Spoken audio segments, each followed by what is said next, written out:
السلام عليكم ورحمة الله وبركاته. إن الحمد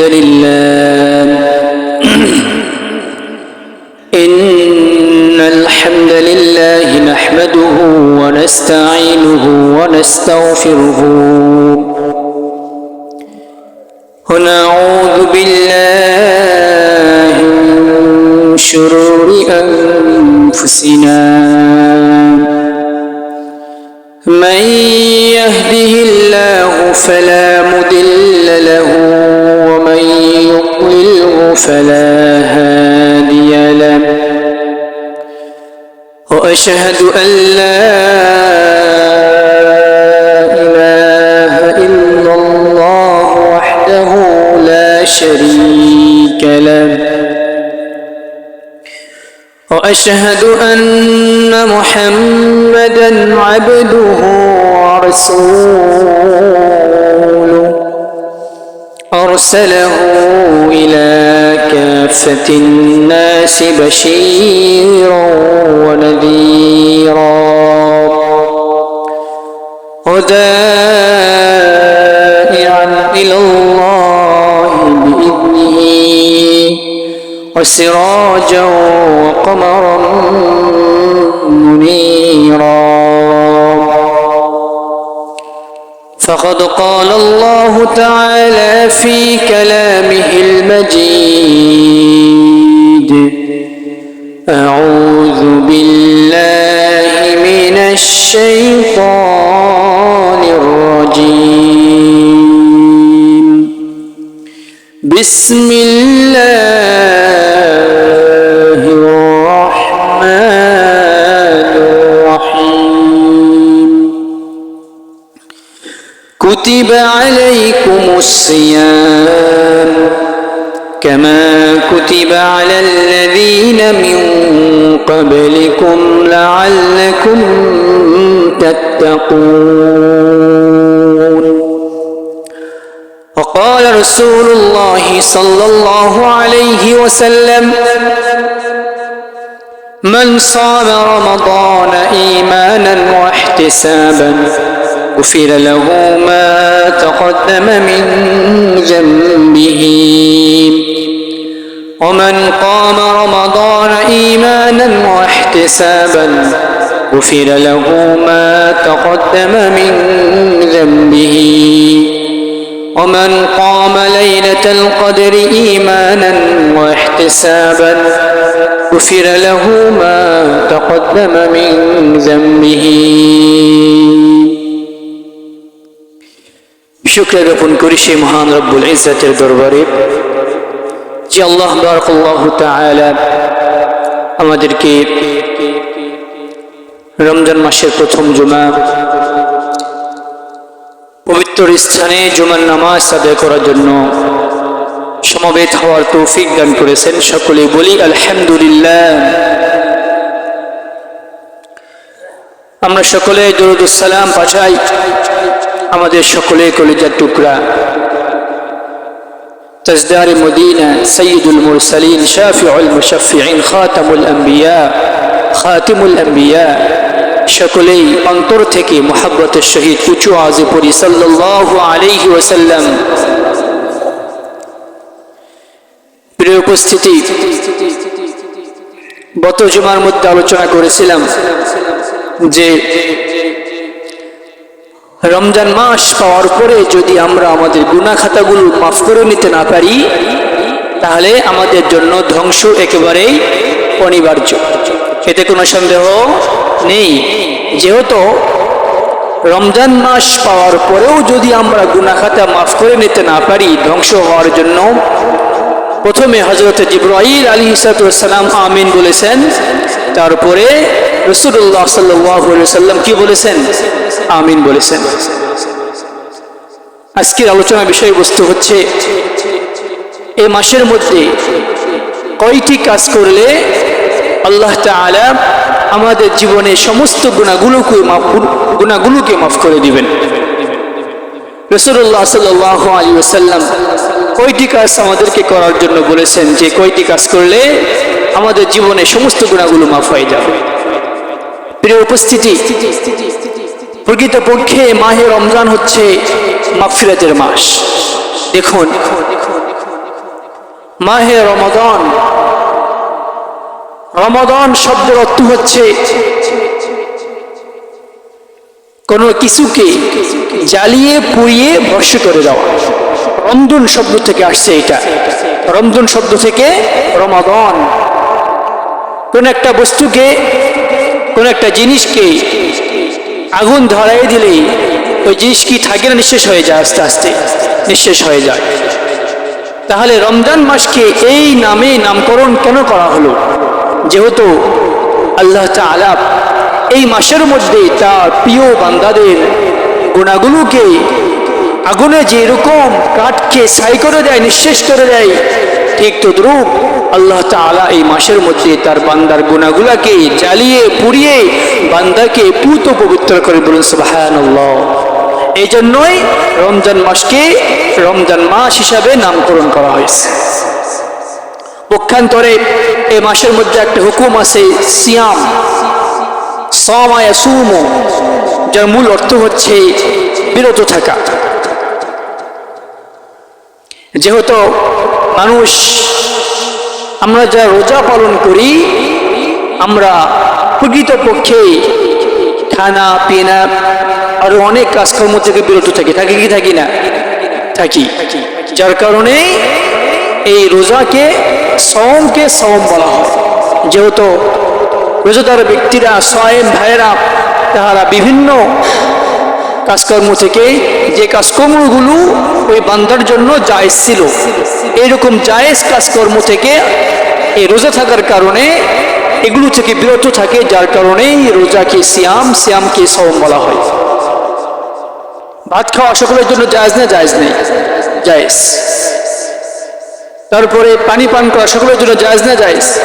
জায়েজ। এই জায়েজ কাজগুলো আমরা যে পরিহার করে চলতেছি, যার কারণেই এই রোজাকে রোজা বলা হয়। প্রিয় উপস্থিতি, প্রকৃতপক্ষে এই মাসটি হচ্ছে রমজান, মাগফিরাতের মাস, গুনাহ খাতা মাফ করে নেওয়ার মাস, গুনাহ খাতা আমাদের একেবারে পুড়িয়ে জ্বালিয়ে পুড়িয়ে ভস্ম করে দেওয়ার মাস।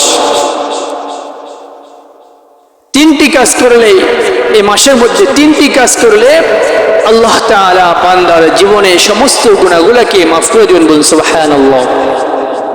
এই তিনটি কাজ আমরা সকলে করে থাকি, তবে তিনটি কাজের মধ্যে দুটি শর্ত আছে। কয়টি শর্ত?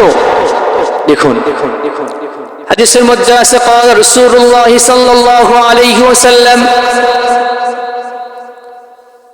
من صام رمضان إيمانا واحتسابا, যেই বান্দা মাহে রমজান মাসে ঈমান এবং সওয়াবের আশায় রোজা পালন করে, গুফিরা লাহু মা তাকদ্দামা মিন যামবিহি, আল্লাহ তাআলা তার জীবনের বিগত যত গুনাহগুলো রয়েছে সমস্ত গুনাহগুলোরে মাফ করে দিবেন। বলুন সুবহানাল্লাহ। তাহলে এক নম্বর কাজ কি? রোজা পালন করতে হবে। রোজা পালন করতে হবে। রোজা পালন করলে গুফিরা লাহু মা তাকদ্দামা মিন যামবিহি। কি আশ্চর্য হাদিস! পিছনের বিগত যত গুনাহ করছি আমরা, আল্লাহ তাআলা সব গুনাহগুলোকে মাফ করে দিবে। কিন্তু শর্ত কি আছে এখানে? ঈমানান ওয়া ইহতিসাবান, ঈমানের সহিত এবং সওয়াবের আশায়। এগুলো অনেক ব্যাখ্যা আছে। ঈমানের সহিত রোজা পালনের অর্থ কি? বাড়িতে আমি রোজা আছি, কিন্তু আমার বালেগা মেয়ে রোজা নাই, তাহলে আমার ঈমান, আমার সওমটা ঈমানের সহিত হলো না। বাড়িতে আমি রোজা আছি, পুরুষ গার্জিয়ান রোজা আছি, কিন্তু আমার স্ত্রী রোজা নেই, তার উপর রোজা ফরজ হওয়া সত্ত্বেও রোজা নেই, তাহলে আমার ঈমানটা, আমার রোজাটা ঈমানের সহিত হলো না। অর্থাৎ একজন পুরুষ, একজন পিতা হিসাবে যে দায়িত্ব, এই দায়িত্ব পুঙ্খানুপুঙ্খানু পালন করতে হবে, পালন করতে হবে, নিজেকেও পালন করতে হবে, পরিবারকেও পালন করতে হবে। এর নামই হচ্ছে ঈমান এবং ইহতিসাব। বলুন সুবহানাল্লাহ। দুই নম্বরে হলো ومن قام رمضان إيمانا واحتسابا যেই বান্দা মাহে রমজানে রাত জাগরণ করে তারাবিহের নামাজ আদায় করবে, রাত জাগরণ করে করে নামাজ আদায় করবে, গুফিরা লাহু মা তাকদ্দামা মিন যামবিহি, আল্লাহ তাআলা ওই বান্দার বিগত যত গুনাহগুলো রয়েছে সমস্ত গুনাহগুলোরই মাফ করে দিবেন। বলুন সুবহানাল্লাহ। 2 নম্বর কি বললাম? তারাবিহের নামাজ। এখানে তারাবিহের নামাজ উদ্দেশ্য হতে পারে, আবার তাহাজ্জুদ, কিয়ামুল লাইল এগুলো কি হতে পারে উদ্দেশ্য। তবে উলামায়ে কেরাম এই হাদিস দ্বারা উদ্দেশ্য নিয়েছেন সালাতুত তারাবিহ, তারাবিহের নামাজ। তাহলে রমজান মাসে তারাবির নামাজ পড়া লাগবে কি লাগবে না? লাগবে। দেখা যায় তারাবির মধ্যে 2 কাতারই পূর্ণ হয় না, কারণটা বুঝে আসে না আমার। শুক্রবারে মোটামুটি 3 কাতার 4 কাতার পর্যন্ত হয়, কিন্তু তারাবিহের মধ্যে 2 কাতারই পরিপূর্ণ হয় না। আমরা যাই কোথায়? রাতের বেলা। কথা বলুন। প্রিয় উপস্থিতি, স্মরণ রাখিয়েন, রোজা না রাখলে কি হবে ইনশাআল্লাহ, হয়তো জুমা আছে সামনে, আলোচনা হবে ইনশাআল্লাহ। অন্তত আজকে রোজার প্রথম জুমা, আজকে থেকে আমরা তওবা করব। যদি আমরা আমাদের জীবনে গুনাহ খাতাগুলোকে মাফ করে নিতে চাই, প্রথম শর্ত কি বলেছিলাম? 1 নম্বর কাজ হচ্ছে রমজান মাসে রোজা পালন করতে হবে। 2 নম্বর কাজ কি বললাম? তারাবিহের নামাজ আদায় করতে হবে। আমি কি কথা মোটেই নিজের থেকে বানাই বলতেছি? এগুলো মোটেও না, রাসূলুল্লাহ সাল্লাল্লাহু আলাইহি ওয়াসাল্লামের হাদিস আপনাদেরকে শোনাইতেছি। 3 নম্বরে হলো রাসূল সাল্লাল্লাহু আলাইহি ওয়াসাল্লাম বলেন, মান কামা লাইলাতুল কদরি ঈমানান ওয়া ইহতিসাবান গুফিরা লাহু মা তাকদ্দামা মিন যামবিহি। যেই বান্দা মাহে রমজান মাসে শবে কদরের রাতকে তালাশ করে, যথার্থ শবে কদরে মূল্যায়ন করে, রাত জাগরণ করে করে ইবাদত বندگی করে, গুফিরা লাহু মা তাকদ্দামা মিন যামবিহি, আল্লাহ তাআলা ওই বান্দার বিগত যত গুনাহগুলো রয়েছে সমস্ত গুনাহগুলোরই মাফ করে দিবেন। বলুন সুবহানাল্লাহ। তাহলে শবে কদরের রাতকে গুরুত্ব সহকারে আদায় করলে জীবনে সমস্ত গুনাহগুলো মাফ করে দিবেন কে? সে আল্লাহ তাআলা। এই 3টি কাজ যদি আমরা ঈমান এবং ইহতিসাবের সহিত আদায় করি, 3টির মধ্যেই কিন্তু শর্ত কি আছে? ঈমান এবং ইহতিসাব। ঈমানের সহিত করতে হবে এবং সওয়াবের আশাই করতে হবে। যদি আমরা ঈমান এবং ইহতিসাবের সহিত রমজান মাসের রোজা, 2 নম্বরে হচ্ছে তারাবিহের নামাজ, 3 নম্বরে হচ্ছে শবে কদরকে আমরা পালন করি, তাহলে আল্লাহ তাআলা আমাদের বিগত যত গুনাহগুলো রয়েছে সমস্ত গুনাহগুলোকে আল্লাহ তাআলা মাফ করে দিবেন।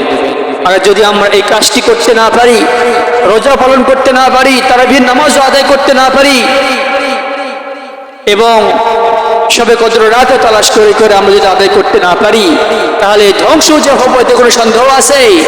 সন্দেহ নেই। কারণ ধ্বংস হওয়ার জন্য দোয়া করেছেন কে?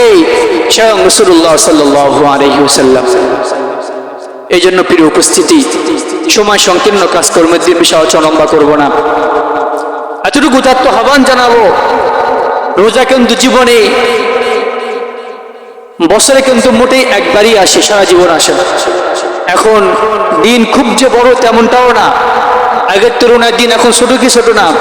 রোদের পাওয়ার আগে যেরকম, এখন আরেকটু শীতল হয়েছে কি হয়েছে না? শীতল কি শীতল না আগের তুলনায়? গত বছর খুব পাওয়ার ছিল, আজকে রোদের পাওয়ার খুব বেশি না। খুব ভালো একটা পরিবেশ। যদি আমরা এরকম পরিবেশও যদি আমরা রোজা পালন করতে না পারি, তাহলে এই খরার দিনে, লম্বা বড় বড় দিনে আমরা রোজা কেমনে পালন করব? অন্তত আমরা হিম্মত করি। হিম্মতটা হচ্ছে বড় জিনিস। আল্লাহ পাক নিজেই বলতেছেন, লা ইকাল্লিফুল্লাহু নাফসান ইল্লা উসআহা।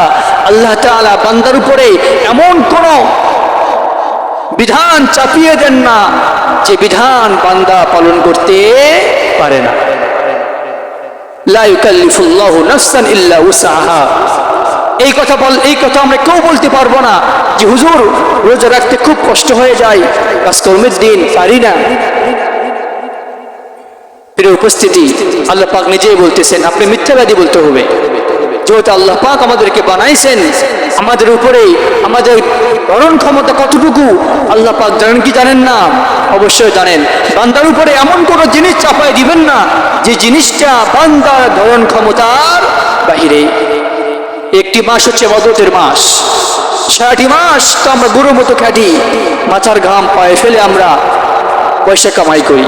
অন্তত এই মাসের মধ্যে আমরা একটা মাসকে আমরা আল্লাহ পাকের জন্য আমরা উৎসর্গ করে দেই, কাজকে কমাই নেই, বাকি সময়গুলোকে আমরা আল্লাহ পাকের জন্য, ইসলামের জন্য, দিনের জন্য আমরা উৎসর্গ করি। রাজি আছি না আমরা? ইনশাআল্লাহ আমরা সকলে তারাবির নামাজে আসবো। মোটেই রোজা 2টা পার হয়ে গেছে। একটা মাসলা বলে দেই, গুরুত্বপূর্ণ মাসলা, অনেকে জানি, সাবধান রাখবেন। যদি কোনো ব্যক্তি ইচ্ছা করে রোজা থাকার পরে ভেঙে ফেলে, পানি খায়, ভাত খায়, রোজা ভেঙে ফেলে, প্রিয় উপস্থিতি, যদি আমরা রোজা ভেঙে ফেলাই তাহলে একটি রোজার বিনিময়ে লাগাতার থাকতে হবে কয়টা? 60টি রোজা। চিন্তা করে দেখছেন কত কষ্ট।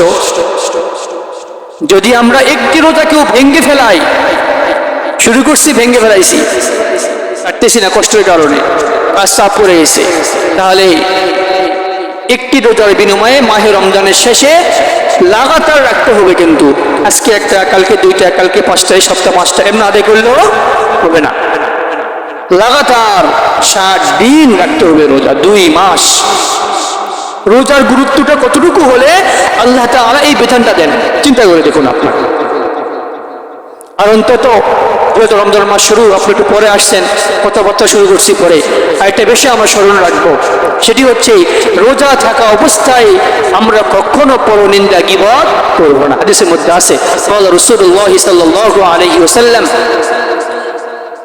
মান লাম ইয়াদা ক্বাওলা যুর ফালাইসা লিল্লাহি হাজাতুন আন ইয়াদা তুআমাহু ওয়া শারাবাহু। যে বান্দা রোজা থাকা অবস্থায় মিথ্যা কথা বলা, পরনিন্দা, গীবত এগুলোকে পরিহার করলো না, আল্লাহ পাকের জন্য এই বান্দার না খেয়ে থাকা বা খানা পিনা পরিহার করার কোনো প্রয়োজন নাই। বান্দা তুমি রোজা থাকছো, না খেয়ে থাকছো, খাবার খাইতেছো না, পানি পান করতেছো না, তারপরও তা সত্ত্বেও তুমি গীবত করতেছো, মিথ্যা কথা বলতেছো, তোমার এই না খেয়ে থাকা, তোমার এই রোজা আমি আপনার কাছে কোনো মূল্যায়ন নেই। ইমাম শাফি রাহমাতুল্লাহি আলাইহি বলেন, যদি কোনো রোজাদার ব্যক্তি রোজা থাকা অবস্থায় অন্যের গীবত করে, তার রোজা ভেঙে যায়। আল গীবাতু তুফতিরুস সাওম, আল গীবাতু তুফতিরুস সাওম। পানি খাইলে যেরকম রোজা ভেঙে যায়, ভাত খাইলে যেরকম রোজা ভেঙে যায়, ঠিক গীবত করলেও রোজা কি যাবে? ভেঙে যায়। কার মতে? এইটা ইমাম শাফি রাহমাতুল্লাহ আলাইহির কথা বলতেছি আমি। দেখুন গীবতটা কি পর্যায়ে, কি মারাত্মক বড় গুনাহ হয়ে গেলে যে একজন ইমাম এইরকম মারাত্মক ফতোয়া হুকুম দিতে পারে। এই জন্য রোজা থাকা অবস্থায় গীবত, পরনিন্দা সবগুলো ইনশাআল্লাহ আমরা হেফাজত থাকবো। আল্লাহ তাআলা প্রত্যেককে রোজার গুরুত্ব জেনে, রোজার ফজিলত জেনে, ঈমান এবং ইহতিসাবের সহিত রোজা পালন করার তৌফিক দান। আল্লাহুম্মা আমিন। ওয়া আখিরু দাওয়ানা আনিল হামদুলিল্লাহি রাব্বিল আলামিন।